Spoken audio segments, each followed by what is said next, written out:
Giingon pa ni Pastor Bacalares, dili mabasa sa Biblia nga ang mga apostoles nag-inom og bino. Naunsa naman si Pastor Bacalares. Dili tanan nga gibuhat sa mga apostoles, dili tanan nga gibuhat ni Jesus Christ gisulat sa Biblia. Dili buti pasabot kay wala sa Biblia, dili na ta motuo. Daghan ang mga kamatuoran bisan og wala nasulat sa Biblia. Kung sundan nato ang argumento ni Pastor Bacalares nga ang mga apostoles wala miinom og bino, mao nga mga Seventh Adventist wala pud sila miinom og bino, nan karon wala may mabasa nga ang mga apostoles naligo. Buot ba ipasabot kay walay mga apostoles nga naligo, dili na lang pud ay ta maligo. Walay mabasa sa Biblia nga ang mga apostoles nalibang. Walay mga basa sa Biblia nga ang mga apostoles nag-exercise. Kung malibang da ita karon, kung mag-exercise da ita karon, sayop na di ay ni tungod kay dili ni mabasa sa Biblia ug wala kini gibuhat sa mga apostoles. Pastilan. Si Pastor Bacalares maura ba yun ni ang gisaligan sa mga Seventh Adventist kay maayo kuno sa Biblia. Magunsa man ang maayo sa Biblia, unya minus sa logical thinking. Pastilan, wala good si Pastor Bacalares magtuon unsa ang kultura sa mga Hudiyo. Si Pastor Bacalares wala magtuon unsa ang tradisyon sa mga Hudiyo. Ngano man, kay pag adto gani niya sa Israel, wala gani siya may adto sa mga importante nga mga lugar nga naa na sulat sa Biblia. Siyempre, Bible alone ba ni siya? Dapat kay Bible alone man ni si Pastor Bacalares. Pag adto unta niya sa Israel, iya untang giadtuan ang mga lugar nga diin nagministeryo si Jesus Christ, mga lugar nga diin naa didto si Jesus Christ, kay aron nga iyang masuta og tinuod bagyod.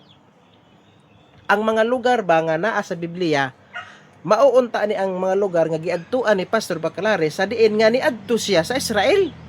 Niadto man hinuon siya didto sa lugar nga diin na ay apartment ni didto nagrenta ang simbahan sa Seventh Adventist.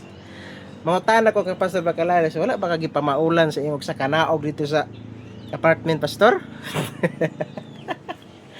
Ang kultura sa mga Hudiyo, dili bawal mo inom og bino.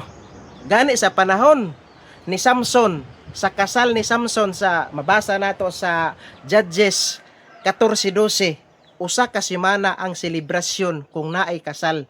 Mauna ang kultura sa mga Hudiyo. Sa panahon ni Lord Jesus Christ, wala yun mabasa, wala tay mabasa nga nag-ingon si Kristo nga bawal mo inom og bino. Gani sa kasal sa Kana, ang tubig gimilagruhan ni Jesus Christ o gihimo kini niya nga bino, unom katadyaw. Ingon ana kadaghan ang gihimo ni Kristo nga bino tungod kay ang kultura sa mga Hudiyo 7 ka adlaw ang ilang selebrasyon kung naay kasal. So, kung bawal ang bino, dili unta si Kristo maghimo og bino. Kay bawal man kaha.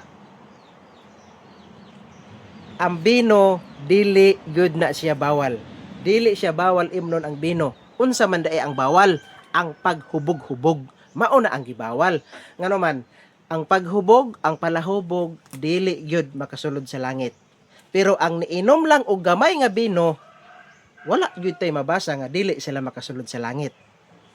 Gani si San Pablo, iyang gitambagan ni Timoteo, 1 Timoteo 5:23, unsay giingon ni San Pablo? Ayaw pag-inom og lunlon tubig lamang, kay kanunay ra ka nga masakit. Si Timoteo, nagsige lang siya inom og tubig. Wala gyud siya mainom og bino. So, giingnan siya, inom og jutayng bino. So, kung bawal pang bino, dili unta paimnon og bino. San Pablo, ngadto kang San Timoteo nga, kung bawal pa ang bino, dili unta moingon si San Pablo, ngadto kang Timoteo nga moinom og jutayng bino. Wala pod moingon si San Pablo nga inom og daghan nga bino. Ang iyang giingon, inom og jutayng bino.